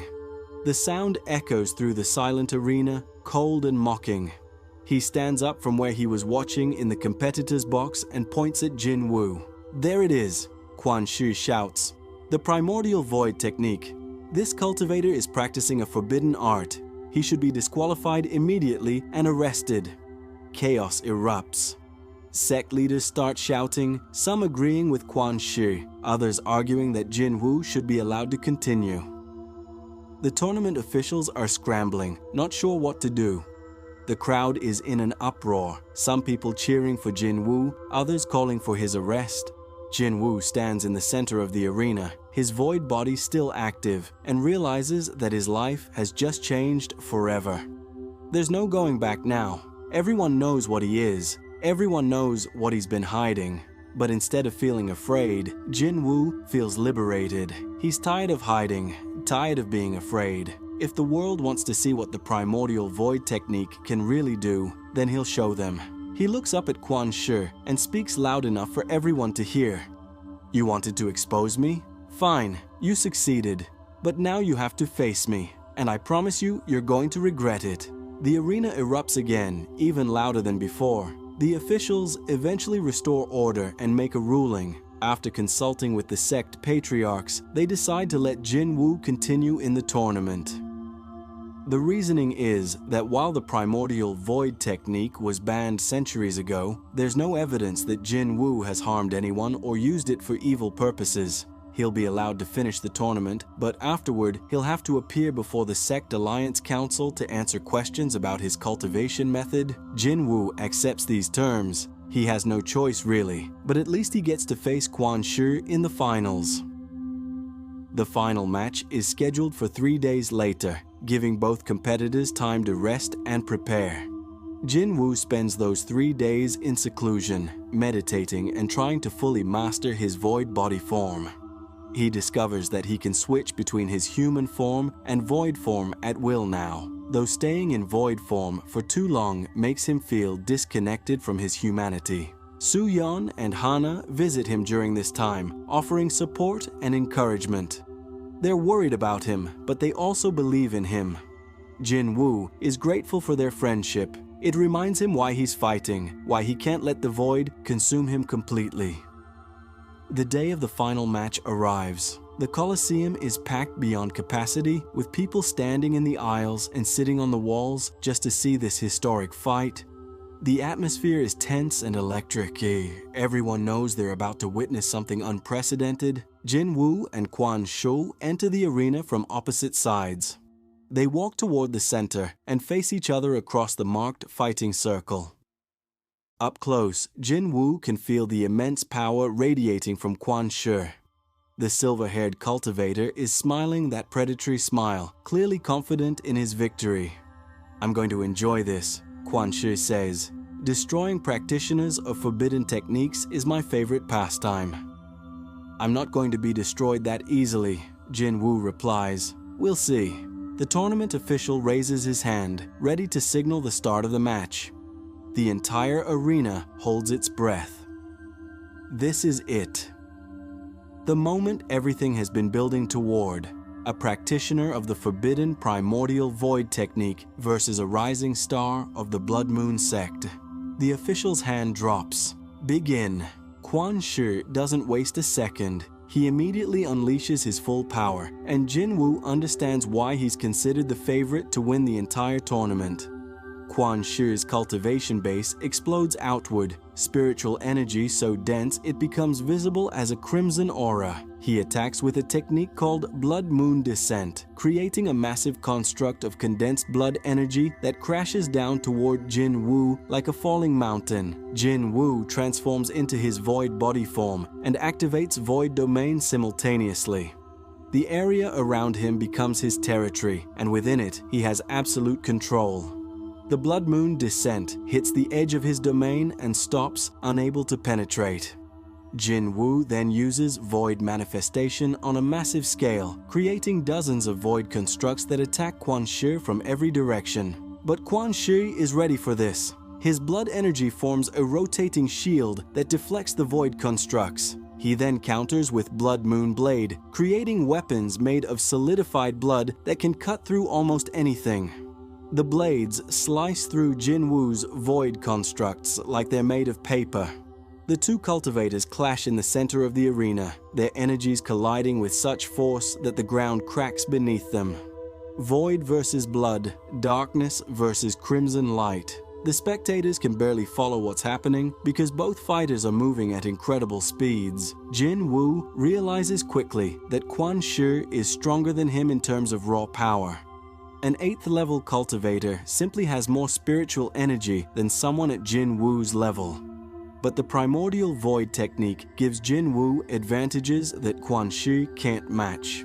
Jin Woo's void energy can absorb and nullify spiritual energy, disrupting Quan Shi's techniques. His void step makes him incredibly difficult to hit, and his void body allows him to take hits that would normally be fatal. The fight continues for over an hour, far longer than any previous match in the tournament. Both fighters are giving everything they have, using techniques and abilities that leave the audience gasping in amazement. Quan Shi creates constructs made of blood that take on the shapes of monstrous creatures. Jin Woo counters by expanding his void domain to its maximum range, creating an area of pure darkness where Quan Shi's vision and senses are impaired. But slowly, inexorably, Quan Shi starts to gain the upper hand. His superior cultivation level means he has more stamina, more energy reserves. Jin Woo is starting to tire, his techniques becoming slower and less precise. Quan Shi senses this and presses his advantage, attacking more aggressively. Jin Woo knows he's going to lose if things continue like this. He needs something more, some way to overcome the gap in their cultivation levels. And there's only one option left. The 8th stage of the Primordial Void Technique, Void Soul. The book warned that this stage was dangerous, that it involved touching the very essence of existence. But Jin Woo has no choice. He centers himself, finding that quiet place deep within where the void lives, and pushes deeper. Past his body, past his mind, into the core of his being where his soul resides. And there he finds the void. Jin Woo's consciousness expands, stretching beyond the limits of his physical form. He can suddenly perceive everything within his void domain with perfect clarity. Not just seeing or sensing, but knowing. He understands the flow of energy, the patterns of cause and effect, the fundamental structure of reality itself within his domain. This is Void Soul. This is what it means to become one with the void. Jin Woo's eyes open, but they're no longer human eyes. They're pools of absolute darkness, windows into infinity. When he speaks, his voice carries weight and power that makes everyone in the arena feel a chill. 8th stage, Void Soul. Quan Shi's confident expression finally falters. He can sense that something has changed, that Jin Woo has accessed a level of power he wasn't prepared for. He launches his strongest technique, Blood Moon Apocalypse, pouring everything he has into one massive attack. But Jin Woo simply raises his hand. Within his void domain, he has absolute control.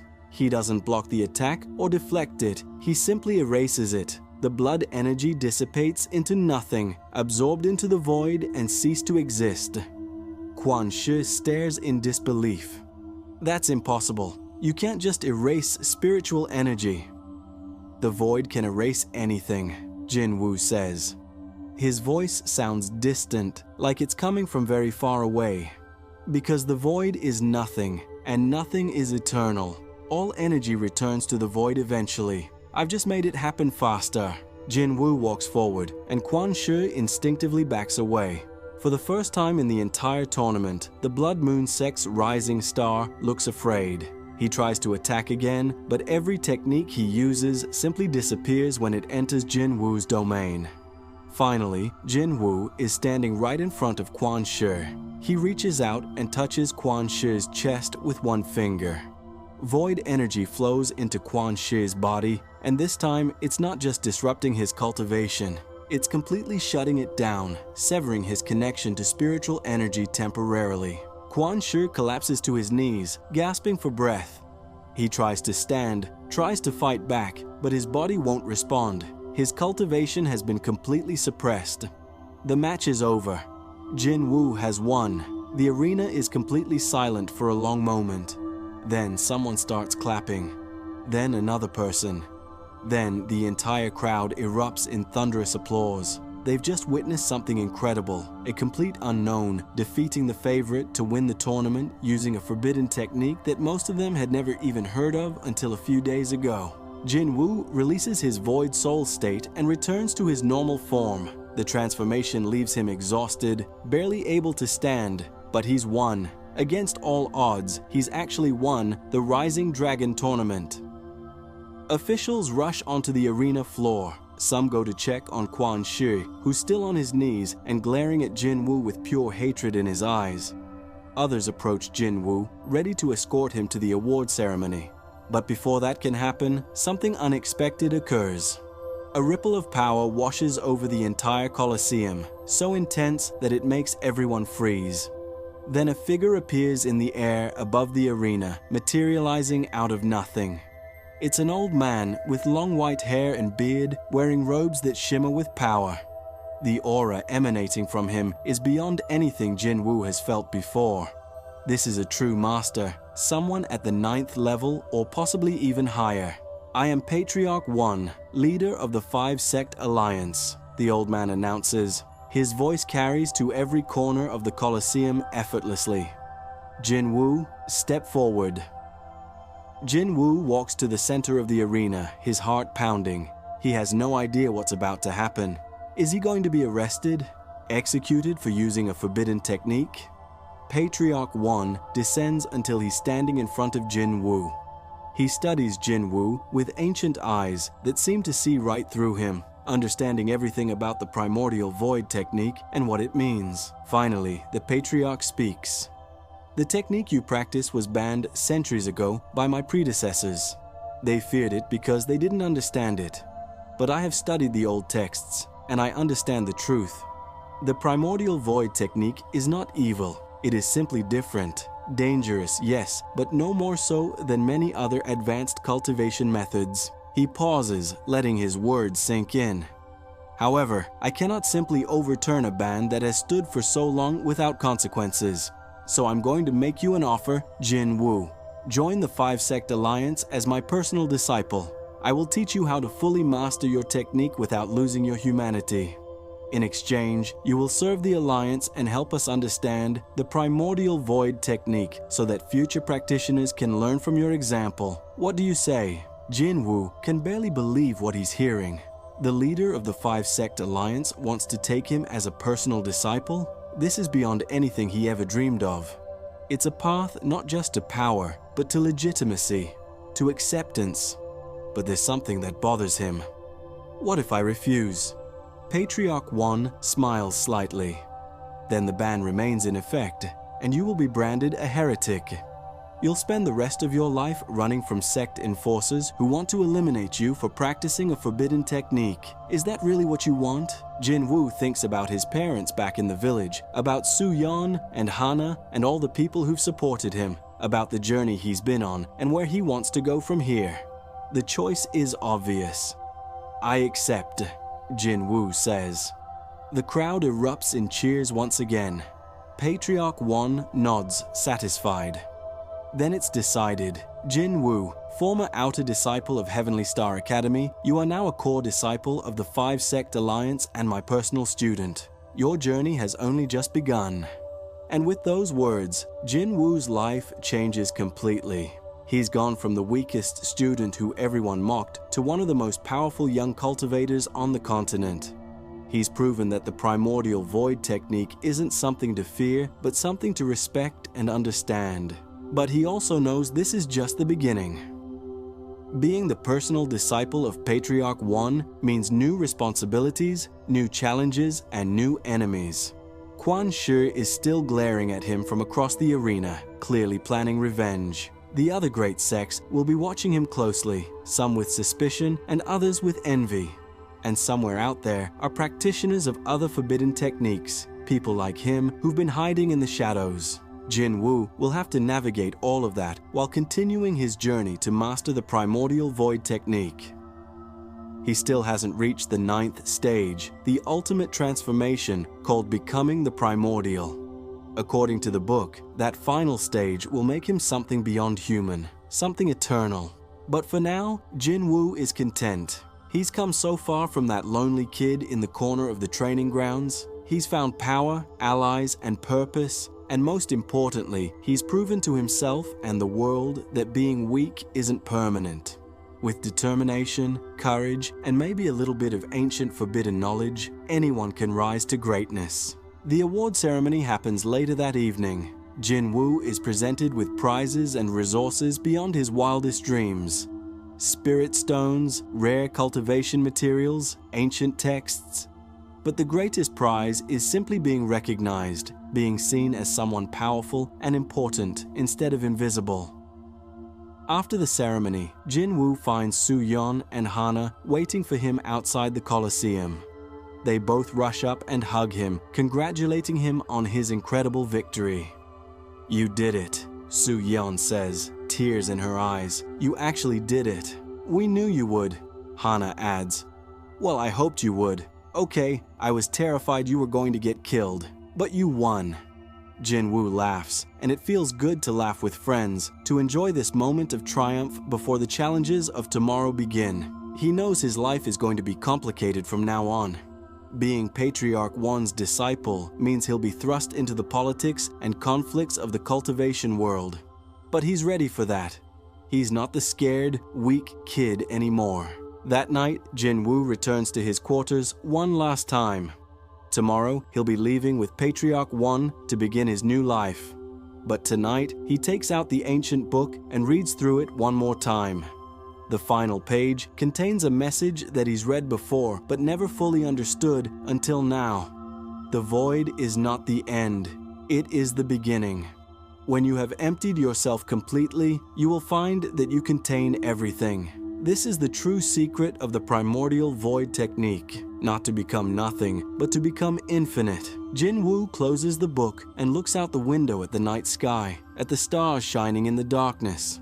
He thinks about infinity, about the void, about all the possibilities that lie ahead. His journey from the weakest student to someone powerful enough to defeat 8th level cultivators is incredible. But it's not over. It's not even close to over. Because Jin Woo has discovered something important. The Primordial Void Technique isn't just about power, it's about understanding, about seeing beyond the limitations that others accept, about refusing to be defined by what you were, and instead choosing what you'll become.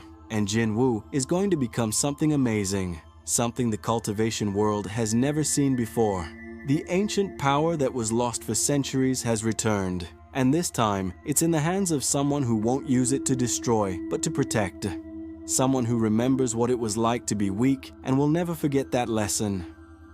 Jin Woo stands at the window, the void energy flowing quietly through his meridians, and smiles. Tomorrow, his real training begins. Patriarch 1 will push him to limits he can't even imagine yet. He'll face enemies stronger than Quan Shi. He'll discover secrets about the Primordial Void Technique that even the ancient book doesn't contain. But he's ready, after everything.